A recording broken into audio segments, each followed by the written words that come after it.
Alright guys, so I'm going to show you real quick how to embed your Google Bitmoji slides into Canvas if that's the medium you're working with. So as you can see, this is my personal canvas for my homeroom right now. I made this little photo, I downloaded it as a photo, and I just copy and pasted it into my personalized learning. I know there's some videos showing how to do that in our online forum, but I wanted to show you how I embed the links into my modules. So for our online learning purposes, we've been using the modules, and my students have the weeks broken up by day. And then this is our last week, so I put a bunch of fun Bitmoji stuff in there. So right now, what they see is like my scavenger hunt I made. It's already embedded on the page. They open the page and it opens right up, and they can click it from here and they don't have to open a bunch of different tabs.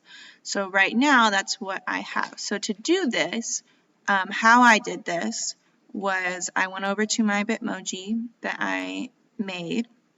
I'm going to show you on a different one just to kind of show you how to embed it. So like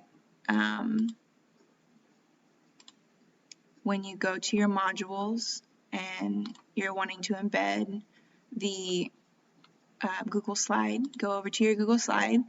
You're going to click File, Publish to the Web, and then there's an option to have a published link, which is what I usually post on like our Facebook site, or to embed it. So if you want to embed it in Canvas, like I was saying earlier, you choose how big you want it. So that one that I showed you for the scavenger hunt is actually large, but you can do medium or small. It just depends on what you want. I'm going to go ahead and just do medium right now.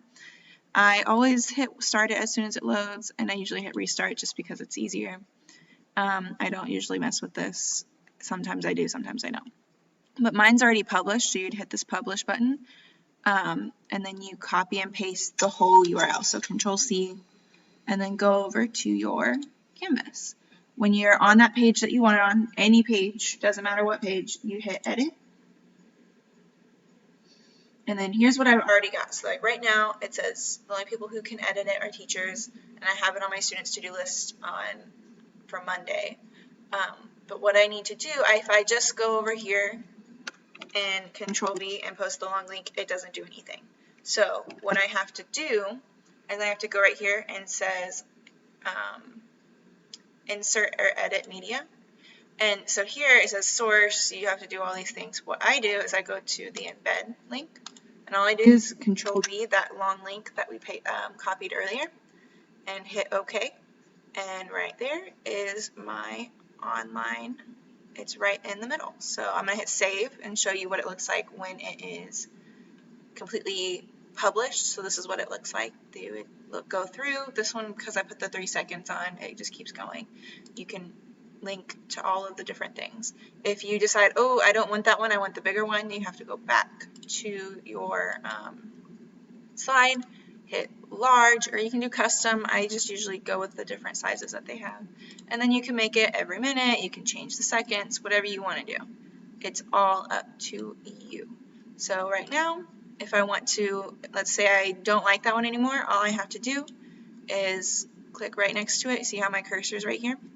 Hit backspace, backspace, and look, it's gone, and I can redo it if I didn't like how fast it was moving, or I put the wrong one in on the wrong page. And I just click save, and now it's back to what it was earlier. So I hope this helps. Have a great day.